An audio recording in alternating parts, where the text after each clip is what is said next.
Free fire game খেলতে শুরু করি 2020 সালে।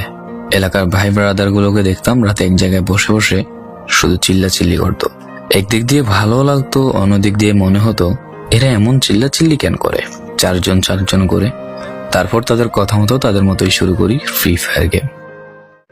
প্রথম দিন গেম খেলে রাত জেগেছি 11টা, যেটা ছিল রাত জেগার প্রথম কারণ এবং প্রথম ভালোবাসা। এলাকার বন্ধুরা মিলে রাত হলেই আড্ডার আসর দিয়ে বসতাম আর শুরু করতাম গেম খেলা। সবাই তখন গেম খেলা নতুন শুরু করি। এত পরিমাণ আনন্দ ছিল গেমটিতে যে বলে বোঝানো সম্ভব না। তখন ভালো কোনো ফোন ছিল না, ল্যাগ করতো, তবুও খেলতাম। আব্বু আম্মুর কি পরিমাণ বকাঝকা খেয়েছি সেটা বলা বাহুল্য। অনেকদিন তো স্কুলও যাইতাম না, বন্ধুরা বসে গেম খেলতাম। কিছু টাকা জুগিয়ে কয়েক মাস পর একটা লেভেল আপ পাস ছিল না, 200 টাকায় বোধ হয় 800 ডায়মন্ড পাওয়া যেত। তো সেখান থেকে 800 ডায়মন্ড থেকে একটা অলগ ক্যারেক্টার নিই। আর সেই অলগ ক্যারেক্টার ছিল তখনকার সময়ের সবচেয়ে দামি ক্যারেক্টার। তখনকার দামি প্লেয়ার মনে হতো নিজেকে। আবার গেমের ভিতর অনেকের সাথে বন্ধুত্ব পর্যন্ত হয়ে গিয়েছিল। গেমের ভিতরে বন্ধুত্ব হলেও বাস্তব ছিল বন্ধুত্বগুলো।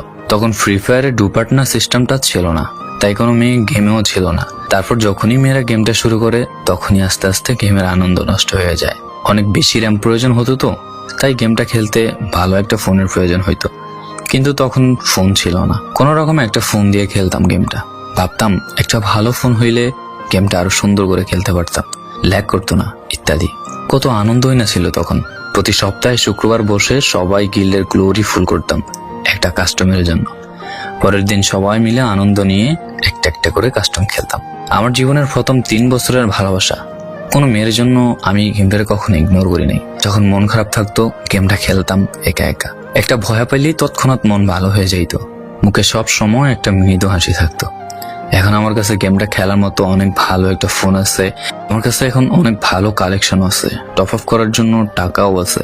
কিন্তু গেমের ভিতরে থাকা সেসব বন্ধুরা আর নেই, সবাই ব্যস্ত হয়ে গেছে। সবার আইডি গুলো অফলাইন হয়ে গেছে। কেউ 1 মাস 2 মাস পর ঢুকে গেমের ভিতর সবকিছু ব্যাক করে দিয়ে দিয়েছে। এখন যার বেশি টাকা সেই বেশি প্রো, এখন কারো স্কিল দেখা হয় না। ফ্রি ফায়ারের সব ফালতু ইউটিউবারদের দিয়ে ভরে গিয়েছে সব। ওল্ড ইউটিউবার গুলো ফ্রি ফায়ার খেলা ছেড়ে দিয়েছে। আমি এখনো সেই 2017 সালে ফ্রি ফায়ার ব্যাক আসবে বলে অপেক্ষায় আছি। এই পুরো ভিডিওটা স্কিপ করতে আপনার ইচ্ছে করছে না, কোনো এক কারণে আপনাকে এই ভিডিওটা দেখতে বাধ্য করে রেখেছে। জি জনাব, তুমি সেই ছেলে যে তার পুরো আবেগ দিয়ে গেমটা খেলেছো। তুমি সেই ছেলে যে 2017 সালের ফ্রি ফায়ারের মিউজিক শুনলে কান্না মুখ করে ফেলো। তুমি সেই ছেলে যার এত পরিমাণ আবেগ যা এখন তুমি ফ্রি ফায়ার গেমের পুরনো কোনো ভিডিও দেখলে মন ভরে দেখো। তোমার আবেগটা কোনো মেয়ে নয়, নিয়েছে তোমার free fire. I miss you, old Free Fire.